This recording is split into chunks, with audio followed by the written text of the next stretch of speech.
নেত্রকোনার কেন্দুয়ায় 21 পদকপ্রাপ্ত আত্মসন্ধানী মরমী বাউল সাধক জালাল উদ্দিন খাঁর ১৩০তম জন্মদিন উপলক্ষে চলছে 3 দিনব্যাপী মেলা।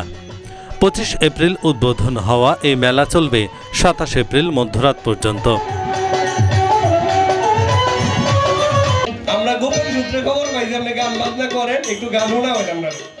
কেন্দুয়া উপজেলা প্রশাসনের উদ্যোগে কেন্দুয়া জয়হরি প্রায় সরকারি উচ্চ বিদ্যালয় খেলার মাঠে এই জালাল মেলার আয়োজন করা হয়েছে।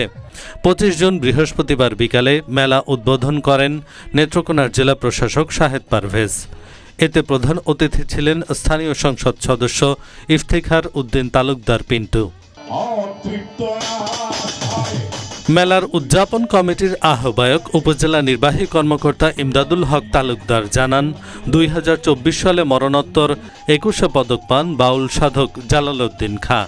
এই পদকপ্রাপ্তি ও জন্মদিন উপলক্ষে বিশ্বব্যাপী সাহিত্য সংস্কৃতির পরিমণ্ডলে তার বাউল সাধনার জীবনকর্ম ছড়িয়ে দিতেই এই মেলার আয়োজন করা হয়েছে।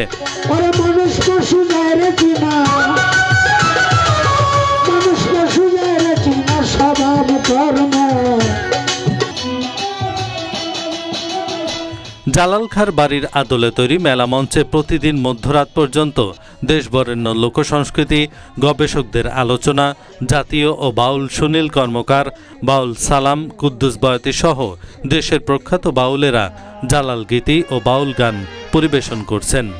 এই দুনিয়াটা পুতুল খেলা, এই দুনিয়াটা পুতুল খেলা।